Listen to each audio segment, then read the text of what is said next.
ಇದುವರೆಗೂ ಕೂಡ ನಮ್ಮ ಚಾನಲನ್ನು ಸಬ್ಸ್ಕ್ರೈಬ್ ಮಾಡ್ಕೊಳ್ಳಿಲ್ಲ ಅಂದರೆ ಈ ಕೂಡಲೇ ಸಬ್ಸ್ಕ್ರೈಬ್ ಮಾಡ್ಕೊಳ್ಳಿ. ಹಾಗೆ ವಿಡಿಯೋಗೆ ಒಂದು ಲೈಕನ್ನು ಕೊಡಿ. ಮನೆ ಕೆಲಸದವಳ ಸಾಮಾನನ್ನು ಹೆಂಡತಿ ಎದುರೇ ಹರಿದು ಇನ್ನು ಮುಂದೆ ಇವಳೇ ನನ್ನ ಹೆಂಡತಿ ಅಂತ ಯಜಮಾನ. ಪ್ರತಿಯೊಬ್ಬರ ಜೀವನದಲ್ಲಿ ಕಷ್ಟ ಬಂದೇ ಬರುತ್ತದೆ. ಹಾಗೆ ನನಗೂ ಕೂಡ ಒಂದು ದಿನ ಆ ಕಷ್ಟ ಬಂತು. ನಾನು ಜ್ಯೋತಿ. ಈಗ ನನಗೆ 32 ವರ್ಷ. ನನಗೆ 25 ವರ್ಷ ಇರುವಾಗ ಮದುವೆ ಮಾಡಿಸಿದ್ರು. ಮದುವೆ ಹೊಸದರಲ್ಲಿ ನನ್ನ ಜೀವನ ತುಂಬ ಸುಖಕರವಾಗಿತ್ತು. ಮದುವೆಯಾದ ಒಂದೇ ವರ್ಷದಲ್ಲಿ ಹೆಣ್ಣು ಮಗು ಆಯಿತು. ಮಗುವಿಗೆ 5 ವರ್ಷ ಇರುವಾಗ ನನ್ನ ದೇವರಂತಹ ಪತಿ ಕಾಯಿಲೆ ಬಂದು ತೀರಿ ಹೋದರು. ಹೆಚ್ಚು ಕಡಿಮೆ 2 ಲಕ್ಷ ಖರ್ಚು ಮಾಡಿದರೂ ಉಳಿಸಿಕೊಳ್ಳಲು ಆಗಲಿಲ್ಲ. ದುಡಿದ ಹಣವೆಲ್ಲವೂ ಆಸ್ಪತ್ರೆಗೆ ಹೋಯಿತು. ನಮ್ಮ ಮನೆಯಲ್ಲಿ ಇದ್ದದ್ದೇ ನಾವು 3 ಜನ. ಆದರೆ ಈಗ ನಾನು ಮತ್ತು ನನ್ನ ಮಗು ಮಾತ್ರ. ನಾನು 7ನೇ ತರಗತಿಯವರೆಗೆ ಮಾತ್ರ ಓದಿದ್ದು. ಹಾಗಾಗಿ ನನಗೆ ಯಾವ ಕೆಲಸ ಕೂಡ ಸಿಗುವುದಿಲ್ಲ ಅಂತ ಗೊತ್ತಿತ್ತು. ಆದರೆ ನನ್ನ ಮಗುವನ್ನು ನೋಡಿಕೊಳ್ಳಲು, ಓದಿಸಲು ಯಾವುದಾದರೂ ಕೆಲಸಕ್ಕೆ ಹೋಗಿ ದುಡಿಯುವ ಪರಿಸ್ಥಿತಿ ಬಂತು. ನನ್ನ ಮಗುವನ್ನು ಎತ್ತಿಕೊಂಡು ಮನೆಗೆ ಕೆಲಸ ಕೇಳಲು ಹೋದೆ. ನಮ್ಮ ಮನೆಯ 200 ಮೀಟರ್ ದೂರದಲ್ಲಿ ಒಂದು ದೊಡ್ಡ ಮನೆ ಇತ್ತು. ಅವರು ಶ್ರೀಮಂತರು. ಅವರ ಮನೆಗೆ ಕೆಲಸ ಕೇಳಲು ಹೋದೆ. ಮನೆಯ ಯಜಮಾನ ಹೊರಗಡೆ ನಿಂತಿದ್ದರು. ಹೋಗಿ ಕೇಳಿದೆ.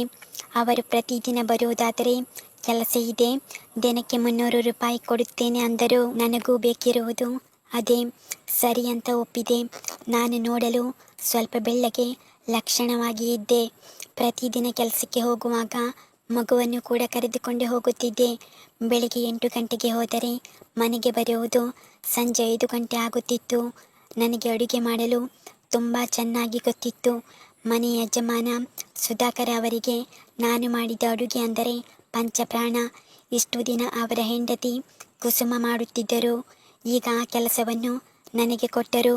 ಮನೆ ಒರೆಸುವುದು, ಬಟ್ಟೆ ಒಗೆಯುವುದು ಎಲ್ಲ ಇರುತ್ತಿತ್ತು. ಯಜಮಾನರ ಹೆಂಡತಿ ನನ್ನಷ್ಟು ಸುಂದರವಾಗಿ ಇಲ್ಲ.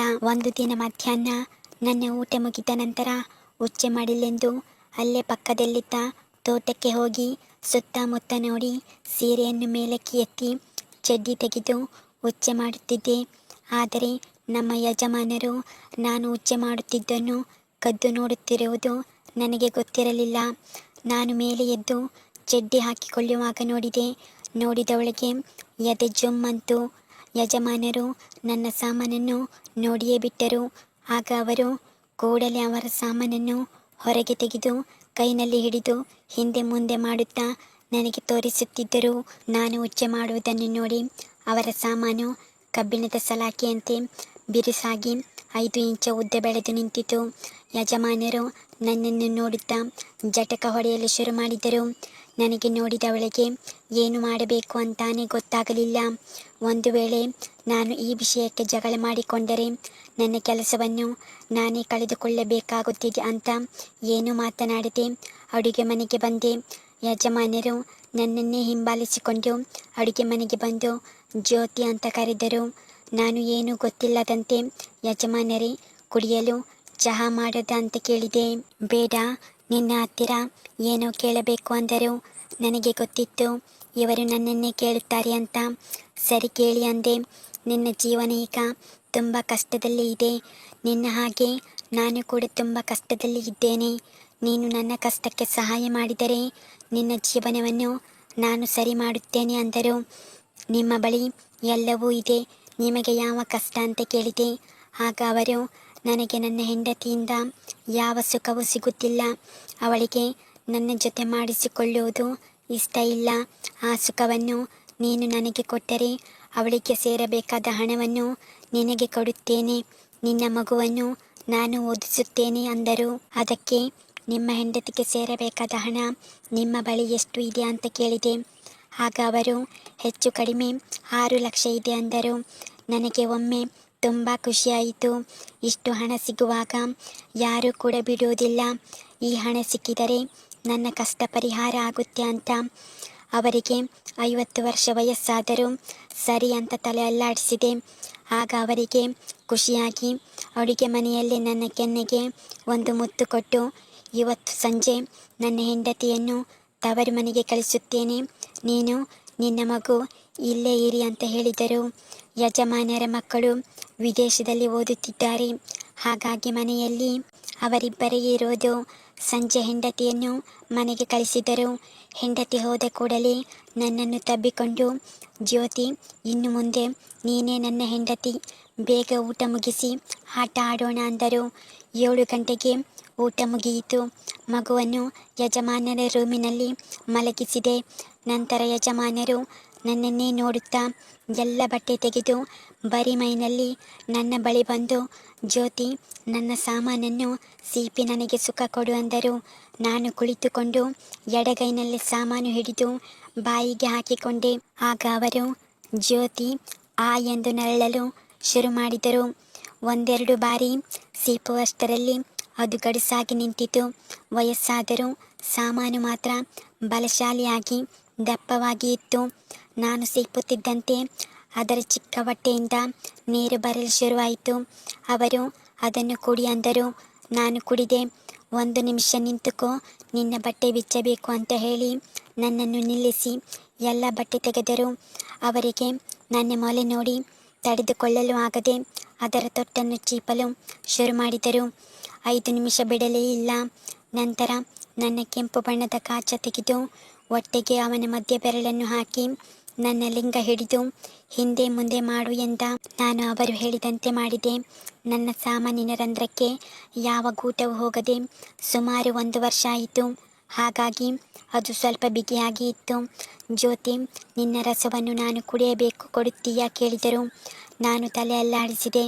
ಆಗ ಅವರು ನನ್ನನ್ನು ಬೆಡ್ ಮೇಲೆ ಮಲಗಿಸಿ 2 ಕಾಲನ್ನು ಅವರ ಭುಜದ ಮೇಲೆ ಇಟ್ಟು ಕಾಲನ್ನು ಅಗಲ ಮಾಡಿ ನಾಲಿಗೆಯನ್ನು ಇಟ್ಟು ಮೆಲ್ಲಗೆ ಒಳಗೆ ಹಾಕಿದರು. ಆಗ ನನ್ನ ತೂತಿನಿಂದ ರಸ ಇಳಿಯಲು ಶುರುವಾಗಿತ್ತು. ಅವರು ನಾಯಿ ನೀರು ಕುಡಿಯುವಂತೆ ಶಬ್ದ ಮಾಡುತ್ತಾ ಕುಡಿಯುತ್ತಿದ್ದರು. ಆಗ ನಾನು ನರಳಲು ಶುರು ಮಾಡಿದೆ. ನನ್ನ ನರಳಾಟ ನೋಡಿ, ಜ್ಯೋತಿ, ಇಷ್ಟ ಆಗುತ್ತಿದೆಯಾ ಕೇಳಿದರು. ನಾನು ಹೌದು ಅಂದೆ. ನಂತರ ನನ್ನ ಸೊಂಟ ಮೇಲಕ್ಕೆ ಎತ್ತಿ ಮತ್ತೊಂದು ರಂಧ್ರವನ್ನು ಸವಿದರು. ನಾನು ಸಾಕು ಬಿಡಿ ಅಂದೆ. ಆಗ ಅವರು ಬೆಡ್ ಮೇಲೆ ಮಲಗಿ, ಜ್ಯೋತಿ, ನನ್ನ ಸಾಮಾನನ್ನು ಸೀಪಿ ಕೆಂಪಗೆ ಮಾಡುವಂತೆ ಹೇಳಿ ನನ್ನ ತಲೆ ಹಿಡಿದು ಅವರದ್ದನ್ನು ನನ್ನ ಬಾಯಿಯೊಳಗೆ ತುಂಬಿದರು. ನಾನು ಚೀಪುವಾಗ ಅವರು ನರಳುತ್ತಾ, ಜ್ಯೋತಿ, ಇನ್ನು ಮುಂದೆ ನೀನು ನನ್ನ ಮುದ್ದಿನ ಹೆಂಡತಿ ಅನ್ನುತ್ತಿದ್ದರು. ದುಡ್ಡಿನ ಆಸೆಗೆ ಅವರ ಬೀಜವನ್ನು ಸಹ ಬಿಡದೆ ಬಾಯಿಗೆ ಹಾಕಿ ಸವಿದೆ. ಆಮೇಲೆ ಅವರು ಸಾಕು ಬಿಡು ಚಿನ್ನು, ನನ್ನ ಸಾಮಾನನ್ನು ನಿನ್ನ ಪುಟ್ಟ ತೂತಿಗೆ ಹಾಕಿ ನನಗೆ ಸುಖ ಕೊಡು ಅಂದರು.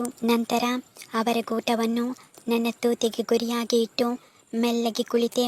ಅದು ನಿಧಾನಕ್ಕೆ ನನ್ನ ರಂಧ್ರವನ್ನು ಸೀಳುತ್ತಾ ಒಳಗೆ ಹೋಯಿತು. ಆಗ ಅವರು ನನ್ನನ್ನು ಗಟ್ಟಿಯಾಗಿ ತಬ್ಬಿ ಮೆಲ್ಲಗೆ ಅವರ ಸೊಂಟವನ್ನು ಮೇಲೆ ಕೆಳಗೆ ಮಾಡಲು ಆರಂಭಿಸಿದರು. ನನ್ನ ಸಾಮಾನು ರಸ ಬಿಟ್ಟಿದ್ದರಿಂದ ಚೆನ್ನಾಗಿ ಒಳಗೆ ಹೋಗುತ್ತಿತ್ತು. ಅವರು ನಿಧಾನವಾಗಿ ಮಾಡುತ್ತಿದ್ದರಿಂದ ಒಳಗೆ ಹೊರಗೆ ಹೋಗುವ ಅನುಭವ ಚೆನ್ನಾಗಿ ಆಗುತ್ತಿತ್ತು. ಸ್ವಲ್ಪ ಹೊತ್ತಿನಲ್ಲಿ ಅವರ ರಸ ಬರಲು ಶುರುವಾಯಿತು.